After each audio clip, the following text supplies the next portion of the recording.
우리의 뇌는 어떻게 배우는가의 저자 스타니슬라티디는 배움의 핵심 요소로 주의, 적극적 참여, 나라 피드백, 통합 이 네 가지를 들어 설명한다. 이 배움의 네 가지 핵심 요소 중 마지막 단계인 통합 과정은 앞에 세 단계 과정을 거치면서 배운 내용이 자동화 및 무의식화되는 것을 말한다.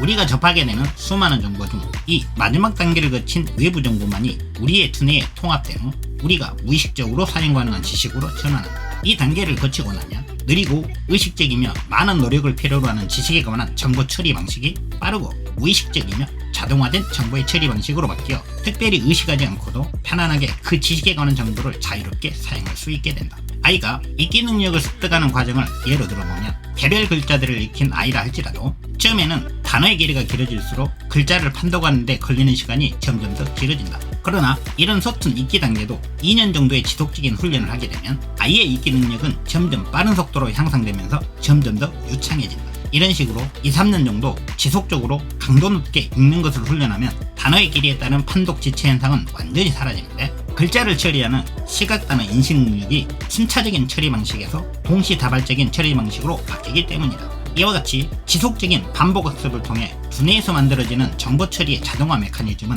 우리가 자주 활용하는 정보들을 무의식적 지식으로 전환하여 보다 효율적인 일상적인 기능으로 바꿔준다. 이런 과정을 거쳐 자동화 메커니즘이 완성되면 우리가 자주 활용하는 지식들은 의식 밖에 있는 무의식 영역의 다른 뇌회로들로 보내지고 의식 밖에 있는 뇌회로가 이미 진행 중인 다른 두뇌의 기능들을 방해하지 않으면서 서로 독립적으로 그 정보를 처리하기 때문에 무의식적으로 그 지식을 활용할 수 있게 되는 것이다. 뇌자원 해방시키기. 이제 막 읽기를 시작한 아이의 뇌를 스캔해보면 글자 인식에 관여하는 시각 영역들과 음소 및 음절, 단어 처리에 관여하는 척지엽 영역들이 활성화되지만 그 외에 두정엽 및 전두엽 피질 영역들도 활발히 활성화된다. 글자를 처음 배운 아이들은 글자를 읽기 위해 많은 노력과 주의와 의식적인 집행제어가 필요하지만 에너지 소비가 큰 이러한 활발한 활성화 현상은 반복 학습을 통해 무의식적이고 자동화된 통합 과정이 만들어지면 점차 사라진다. 타자를 배우든 악기 연주를 배우든 자동차 운전을 배우든 우리의 몸짓들은 처음에는 전전두엽의 통제를 받으며 의식적으로 하나하나 배워나간다. 그러나 계속 같은 동작을 훈련하다 보면 점차 완벽해지게 된다.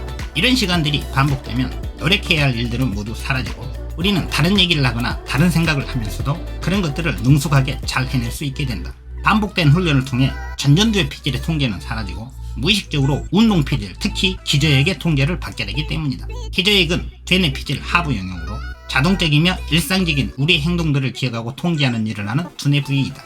그렇다면 지식의 자동화는 우리에게 왜 그렇게 중요한 역할을 하는 걸까? 그 이유는 지식이나 정보의 자동화 덕분에 두뇌 피질의 자원들이 자유로워지기 때문이다. 우리 뇌는 한 번에 두 가지를 절대로 하지 못한다. 그래서 집중하고 있는 일 이외의 나머지 결정들은 반드시 지체되거나 취소된다. 따라서 한 가지 정신기능에 노력이 필요하면 자동화되지 않는 다른 것들에는 전혀 주의를 기울이지 못하게 된다. 결국 통합, 자동화 과정이 꼭 필요한 이유는 우리의 소중한 뇌 자원들을 그 일 외의 다른 목적들에 활용할 수 있도록 우리의 두뇌를 그 일로부터 해방시켜주기 때문이다. 우리의 뇌가 동시에 두 가지 일을 하는 것은 사실상 불가능하다. 그래서 우리가 발전하기 위해서는 읽기나 산수 능력같이 우리에게 가장 유용한 정신적 도구들이 제2의 천성이 되어 아무 노력 없이도 무의식적으로 작동할 수 있게 해주어야 한다. 습득한 정보의 두뇌의 일부로의 통합, 즉 대상 지식을 대뇌 폐지로 일부로 전환하는 자동화 없이는 습득한 지식을 활용한다는 것은 거의 불가능에 가깝다고 생각하면 된다. 수면의 중요한 역할, 학습에 일정한 시간 간격을 줄 때, 즉 모든 내용을 하루에 몰아서 벼락식으로 학습하는 것보다 분산해서 학습하는 것이 정보를 기억하는 데 훨씬 더 유리하다. 이유는 간단하다. 우리의 뇌는 매일 밤 수면을 취하는 동안에 낮에 배운 것들을 무의식적인 정보로 자동화하여 기존의 정보와 통합하기 때문이다. 기억 분야 연구의 선구자인 헤르만 에빙하우스는 19세기 말에 시간이 흐를수록 배운 것들에 대한 기억이 희미해진다는 기억 관련 기본 법칙을 발견했다. 그리고 1924년 미국의 심리학자 존 젠킨스와 칼 탈렌바흐는 수면이 망각을 막아준다는 사실을 발견했다. 1994년에는 이스라엘 연구진이 수면 시간 동안에 추가적인 훈련 없이도 깨어있는 동안 습득한 정보에 대한 학습이 이루어진다는 사실을 밝혀냈다. 수면의 각 단계 중 숙면 기간에는 지식의 통합과 일반화, 심리학자들이 의미기억 또는 서술기억이라고 말하는 것이 이루어지고 뇌 활동에 깨어있는 것이나 다름없는 램 수면 기간에는 인식 및 운동학습, 절차기억이 이루어진다. 수면 중에는 전날의 일을 되새긴다. 1994년 신경심리학자 매튜 윌슨과 브루스 맥노트는 수면 중에 외부에 자극이 없어도 힘안의 신경세포들이 수면 중에 자연 발생적으로 활성화된다는 것을 발견했다. 이 같은 신경세포의 재활성화를 우리는 꿈으로 인식하게 되는데, 이 재활성화의 정도를 보면 꿈의 내용은 물론 깨어난 뒤에 기억으로 통합된 정보의 양도 예측할 수 있다. 그리고 이 신경세포 활성화 패턴들을 분석해보면 이전날 경험한 일들의 순서를 되짚어 볼 수도 있다. 수면과 학습은 매우 밀접한 관련을 맺고 있다. 우선 수면 깊이 변화와 다음날 수행 능력 사이에 밀접한 관련이 있음을 많은 실험 결과들이 보여준다. 잠을 잔 후에는 뇌 활성화 위치가 이동하며 낮에 습득한 지식의 일부는 강화되면서 보다 전문화되고 자동화된 뇌 혈흔으로 옮겨간다. 조이스틱을 다루는 법을 배우면 그날 밤 수면을 취할 때 그런 감각운동 학습에 관여하는 뇌의 두령력 부위들에서 수면 서파의 빈도와 강도가 증가하며 그 증가폭이 클수록 그 사람의 조이스틱을 다루는 수행 능력은 더 크게 향상된다. 지식의 자동화와 수면은 밀접한 관련이 있지만 그렇다고 그 관계가 인과관계는 아니다. 잠을 잔다고 무조건 그 지식이 자동화되지는 않는다. 수면의 질에 따라 지식의 자동화 정도는 영향을 받는다. 숙명과 같은 수면의 질과 수면 환경, 즉 침실의 라벤더 향, 수면 중 듣게 되는 ASMR 등이 수면 중 낮에 새로 접하게 된 정보의 기본 두뇌 정보로의 학습 통합에 영향을 미친다. 그래서 잠들기 바로 직전에 중요한 내용을 보고 난 후 잠을 자게 되면 자신도 모르는 사이에 뇌 세포들의 수면 중 재활성화에 영향을 미쳐 관련 내용을 더욱 잘 기억하게 할 수도 있다. 하지만 잠자는 동안 우리의 뇌는 새로운 정보를 전혀 흡수하지는 못한다. 이미 경험한 것들을 재활성화 또는 재현할 수 있을 뿐이다. 수면 중의 발견들. 수면은 단순히 기억력만 강화시키는 것일까? 많은 과학자들은 그렇게 생각하지 않는다.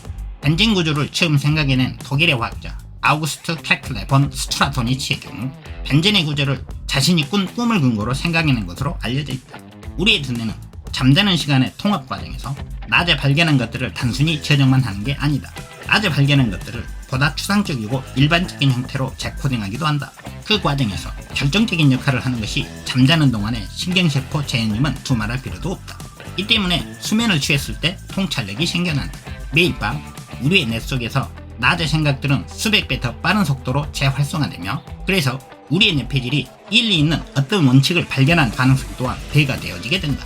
게다가 수면 중에는 신경세포 반견이 20배나 가속화되어 정보들을 압축하는데, 신경세포들이 빠른 속도로 재활성화된다는 것은 깨어있을 때 긴 간격으로 활성화되어 있던 신경세포들이 밤에는 서로 인접한 상태로 활성화된다는 것을 의미하고, 이런 메커니즘이 말해주는 것은 가공되지 않는 정보들을 끌어모아 종합하고 압축해 활용 가능한 유용한 지식으로 전환하는데 수면이 이상적인 역할을 수행한다는 것이다. 다시 말해서 수면은 개념화를 촉진시키는 역할을 활성화한다. 낮 동안에 외부 세계에서 받아들였던 외부 정보들을 수면 시간 동안 이미 알고 있던 기존 정보들을 활용해 예상치 못한 새로운 정보들을 종합하면서 기존 정보는 새로운 정보로 업그레이드 되어지게 된다.